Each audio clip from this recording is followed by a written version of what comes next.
Any any failure love stories అంటే ఒక అమ్మాయి ఎస్పెషల్లీ ఈ సినిమా మీరు చాలామంది అమ్మాయిలు చాలామంది అబ్బాయిలను ప్రేమించుంటారు. మీరు ఇంట్లో చెప్పుండొచ్చు, చెప్పకుండా ఉండొచ్చు. లేదంటే మీ మనసులోనే పెట్టుకుని ఉండిపోయి ఇంకొకరిని పెళ్లి చేసుకోవచ్చు. మీరందరూ మాత్రం ఈ సినిమా చూస్తున్నప్పుడు మాత్రం మీ స్ట్రగుల్ కనబడుతుంది. అలాగే అబ్బాయికి ఎక్స్‌ప్రెస్ చేసి ఇంట్లో ఒప్పుకోకుండా లవ్ ఫెయిల్యూర్ అయి పెళ్లి చేసుకున్న వాళ్ళందరికీ కూడా వాళ్ళ తండ్రికి, అబ్బాయికి మధ్యలో నలిగిన చాలా సీన్‌లు ఈ సినిమాలో మీకు తగులుతాయి. కాబట్టి మిమ్మల్ని మీరు చూసుకున్నట్టు ఉంటుంది. మళ్ళీ ఒక్కసారి మీ బాధని తలుచుకున్నట్టు ఉంటుంది. రండి సినిమాని చూడండి. అండ్ ఇందాక మన విలేకరు ఒక అమ్మాయి హేమ గారు వెళ్ళిపోయినట్టున్నారా? ఉన్నారా? అమ్మ నువ్వు ఇందాక ఒక సీన్ గురించి చెప్పావు కదా! నచ్చలేదండి నాకు కొట్టడం అని. నేను కూడా ఆ సినిమా చూసిన తర్వాత అది చాలా డిస్టర్బ్ అయ్యా. ఇది జనరల్‌గా ఏంటంటే నాకు అనిపించినయన్నీ కూడా మన వేణు ఒడుకులు గారికి నేను వాయిస్ మెసేజ్‌లు పెట్టేస్తుంటా. సార్ ఇక్కడ చూడండి, ఇట్లా చూడండి అనేది. ఎందుకంటే డైరెక్టర్ గారికి పెట్టను. బికాజ్ వాళ్ళంతా డైరెక్టర్ వీళ్ళంతా కూడా ఒక ప్రేమతో ఉంటారు సినిమా మీద. ఎప్పుడు ప్రొడ్యూసర్‌కి కొంచెం కొన్ని అర్థమవుతాయి. ఔటర్ సైడ్ నుంచి చూస్తాం కాబట్టి అట్లాంటివి పెడతా ఉంటాం మెసేజెస్ ఆయనకి. నేను ఫోన్ తీసుకుని ఆ సీన్ గురించి ఎందుకంటే చాలా డిస్టర్బింగ్‌గా అనిపించింది నాకు. ఫోన్ తీసుకుని అది పెడదాం అనుకుని ఆగిపోయాను. ఎందుకు ఆగిపోయినా అంటే డైరెక్టర్ పాయింట్ ఆఫ్ వ్యూ ఏంటంటే ఈ సినిమా ఒక కుర్రోడు, ఒక ఇల్లందులో కుర్రోడు ఎలా బిహేవ్ చేస్తాడో అలాగే ఉంచాలనుకున్నాడు. అతని కోపం అవ్వచ్చు, అతని ప్రేమ అవ్వచ్చు, అతనిది ఏదన్నా అవ్వచ్చు, అతని ఎక్స్‌ప్రెషన్ అది అంతే.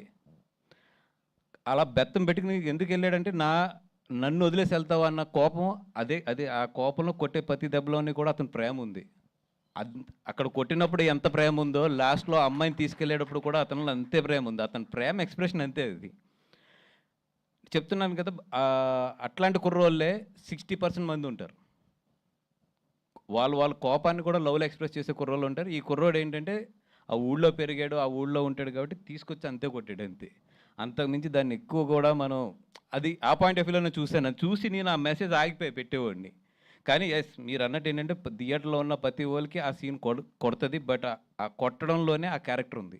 అది. అనేది వస్తది. అది వస్తది. వస్తది. బట్ అదే క్యారెక్టర్. అది. అది అక్కడ డైరెక్టర్‌ని కనుక మనం అర్థం చేసుకోలేదంటే నాకు తెలుసు అది చాలా సినిమాల్లో ఎడిటింగ్ రూమ్‌లో అది ఎగిరిపోతది సీన్ అది. బట్ నిజంగా ఆ సీన్ ఉంచారంటే అది greatness of ETV win and editor and దాన్ని యాక్సెప్ట్ చేసిన ఈరోజు జనాలు. ఎందుకంటే లేకపోతే ఆ సీన్ డెఫినిట్‌గా ఎడిటింగ్ రూమ్‌లో లెగిసిపోతది చాలా చాలా చోట్ల. అండ్ నిజంగా ఈ సినిమాకి నేను అప్రిషియేట్ చేయాలి అంటే ఫస్ట్ డైరెక్టర్. నువ్వు ఊరు నుంచొచ్చి ఎలా ఉన్నావో సినిమా అలాగే తీసావబ్బా! అంటే నువ్వెలా మాట్లాడుతున్నావో, స్టేజ్ మీద ఎలా బిహేవ్ చేస్తున్నావో సినిమా కూడా అలాగే ఉంది. అంటే ఎప్పుడు కూడా ఒక డైరెక్టర్ ఎలా ఉంటాడో సినిమా అలాగే ఉంటది. నీ సినిమా నీలాగానే ఉంది. ఆ మట్టి వాసన ఏమంటారు దాన్ని అది ఒక కష్టం ఉంటది చూసారా? ఒక ఊరు నుంచొచ్చి మనం ఎలాగన్నా సరే ఎదగాలి. ఎందుకంటే ఒక ఊరు నుంచి వచ్చిన వాళ్ళకి ఎప్పుడూ కూడా ఈ జూబ్లీహిల్స్ గానీ, లేదా ఫిల్మ్ నగర్ గానీ, ఈ ఫిల్మ్ సొసైటీ గానీ చాలా ఛాలెంజ్‌లు ఇసురుతది. ఎందుకంటే బాగా చదువుకుని, బాగా మంచి ప్రజెంటేషన్ ఇవ్వగలిగి, లేదంటే ఒక మంచి అపియరెన్స్ ఇవ్వగలిగి, ఇయన్నిట్లికో కాన్ఫిడెన్స్ ఉన్నవాళ్ళు వేరే ఉంటారు. ఒక ఊరు నుంచి ఒక కథ తెచ్చుకొని, దాన్ని స్క్రీన్ మీదకి తీసుకురావాలి అనే కష్టం ఎలా ఉంటదో నాకు తెలుసు. ఎందుకంటే అసలు ఫస్ట్ వాళ్ళు మనకు వాల్యూ ఇవ్వరు. ఇలాంటి దాంట్లోంచొచ్చి ఆ కుర్రోడు ఇలాంటి సినిమా తీసాడంటే నిజంగా ఆ కుర్రోడిని యాక్సెప్ట్ చేసిన వాళ్ళు ఫస్ట్ ఈటీవీ విన్ గాని, మా వేణు అన్నని గాని, రాహుల్ గారిని గాని వీళ్ళందరినీ కూడా నిజంగా నేను అప్రిషియేట్ చేయాలి. ఎందుకంటే మీలాంటి వాళ్ళు ఉండటం వల్ల అలాంటి ఊరు నుంచి వచ్చిన వాళ్ళు ఇలాంటి సినిమా తీయగలిగారన్న. Thank you so much for encouraging talent and stars Friday. This Friday is yours and this Friday is yours and Chaitanya garu this Friday is yours and of course మీరు కూడా ఫస్ట్ టైం కదా నాగేశ్వర గారు ఈ సినిమా. సో ఈ Friday మీ నలుగురిది ఇంకా మీ అందరూ అంటే ఏదో ఒక సినిమా ఎక్కడొక్కడ చేస్తున్నాం. ఈ ఈ ఈ ఫ్రైడే మాత్రం మీ నలుగురిది. అండ్ సురేష్ గారు మీరైతే ప్రాణం పోసారు సార్ ఆర్ఆర్‌లోని. ఎందుకంటే ఈ సినిమా నేను 2 నెలలు ముందు చూసిన సినిమా, ఈ సినిమా చాలా డిఫరెన్స్ ఉంది. అండ్ నిజంగా అయితే ప్రాణం పోసారు ఆర్ఆర్‌తోని. అండ్ రియల్లీ ఆ సాంగ్ అయితే నేను ఫస్ట్ నుంచి ఆ సాంగ్ మీద నమ్మకంగా ఉన్నాను. చాలామంది దగ్గర కూడా ఆ సాంగ్ గురించి చెప్పాను. అండ్ ఆ సాంగ్ అయితే కుమ్ముతుంది. And super sir. Chaitanya garu మీ గురించి నేను ఏదైతే చెప్పానో అది మాత్రం ఈరోజు ప్రూవ్ అయిందండి. అది మాత్రం ఐఎమ్ సో హ్యాపీ. నా జడ్జిమెంట్ ఇంకా పోలేదు, తప్పలేదు అనేది. అండ్ ఎస్పెషల్లీ ఈరోజు వేరే ఒక ఇంపార్టెంట్ పర్సన్స్ ఎవరు అంటే సాయి అండ్ నితిన్ గారు. ఇయ్యో.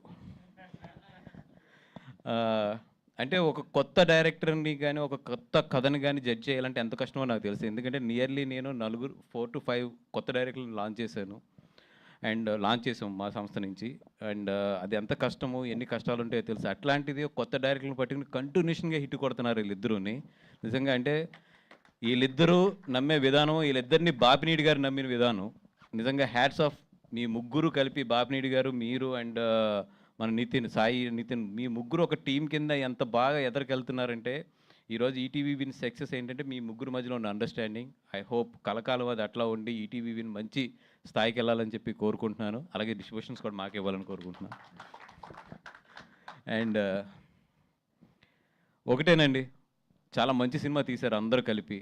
అంతా యంగ్స్టర్స్ అండ్ అందరూ కూడా దీంట్లో చాలామంది కొత్త వాళ్ళ ఎఫర్ట్స్ పెట్టి మంచి సినిమా తీశారు. సినిమాకి రండి. వాళ్ళు 99 రూపీస్ అండ్ ఇవన్నీ అనౌన్స్ చేశారు. దానికి సాయశక్తిలో ప్రయత్నించాం. కొన్ని చోట్ల టెక్నికల్గా మాకు కుదరలేదు, హానెస్ట్గా చెప్తున్నాను. ఆ కుదరలేదు కూడా మేము చాలా చోట్ల ట్రై చేస్తున్నాం, స్టిల్ ఇంకా కూడా ట్రై చేస్తున్నాము. ఎక్కడన్నా కొన్ని థియేటర్లు మిస్ అయ్యంటే క్షమించండి. బట్ మా హానెస్ట్గా మేము పెట్టిన ఎఫర్ట్ని అయితే మాత్రం అప్రిషియేట్ చేయండి, మీకు 99 రూపాయల సినిమా చూపించడానికి అని చెప్పి. ఎందుకంటే మేము అనుకోవడం వేరు, అది అందరూ సహకరించడం వేరు. మ్యాక్సిమం కోఆపరేట్ చేశారు. బట్ కొన్ని చోట్ల మా వల్ల అవ్వలేదు, కొన్ని టెక్నికల్ ప్రాబ్లమ్స్ వల్ల. అక్కడ వరకు మాత్రం వీఆర్ సారీ. అండ్ మా ఎఫర్ట్ మాత్రం సిన్సియర్గా పెట్టాము. అండ్ రండి, ఇట్లాంటి సినిమాలకు డబ్బులు ఇస్తే ఇట్లాంటి మంచి సినిమాలు ఇంకా చాలా వస్తాయి. రండి, సినిమాని చూడండి, ఎంకరేజ్ చేయండి. థ్యాంక్ యూ సో మచ్ అండి. థ్యాంక్ యూ బనివాస్ గారు. వంశీ గారు want to add something. So first అసలు ఇది సారీ మళ్ళా కట్ చేశాను.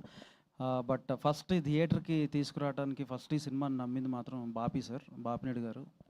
సార్ మీ గట్స్కి hats off sir, hats off to your guts. And ఇద్దరిని కాపాడారు ప్రేక్షకులు అయితే. ఒకటి బోస్ని కాపాడారు, ఎందుకంటే అమీర్పేట్ ఛాలెంజ్ ఏందేను నేను లేనా ఫంక్షన్లోనే అమీర్పేట్ ఛాలెంజ్ నేనే స్లిప్ అవుతాను దారుణంగా స్టేజ్ల మీద. దానికి నువ్వు నాకు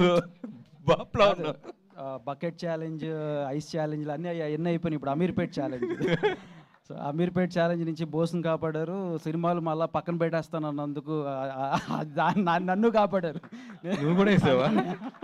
సో థ్యాంక్ యూ. అండ్ ఇంకోటి ఆల్మోస్ట్ లైక్ 80 స్క్రీన్స్ యాడ్ చేస్తున్నాం రేపు. So this not a small thing. ఇది చిన్న సినిమా పెద్ద విజయం.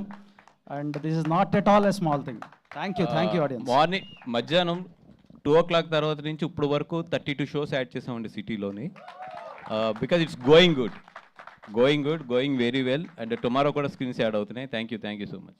Thank you so much. Okay, Vamsi garu ఏదో యాడ్ చేయాలి ఇప్పుడు కదా. జస్ట్ సాయి గారు వాళ్ళు గీతాడ్స్ బాబీ గారికి థ్యాంక్స్ చెప్పమంటున్నారు. థ్యాంక్ యూ బాబీ గారు. చాలా ఫైట్ చేసి సపోర్ట్ చేసి ఎంతోమందిని ఎదుర్కొని నిలబడి మాకు స్క్రీన్స్ ఇప్పిస్తున్నందుకు థ్యాంక్ యూ అని చెప్పమన్నాడు Sai. Thank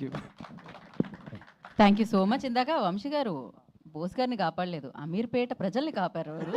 so thank you so much. And నా వీ హ్యావ్ అంటే పిక్చర్ కావాలి కాబట్టి ఖచ్చితంగా ఇప్పటికే లేట్ అయింది. బోస్ ఈ రోజు మాత్రం అమీర్పేటలో మొన్న అంత ఛాలెంజ్ కాదు కానీ షర్ట్ పై బటన్ తిప్పొచ్చు నువ్వు. రైట్. Thank you. అండ్ నా క్రియేటివ్ ప్రొడ్యూసర్స్ అన్మయ్ గారిని, నాగరాజు గారిని I request on to stage please. And అలాగే అసోసియేట్ డైరెక్టర్ సీతారాం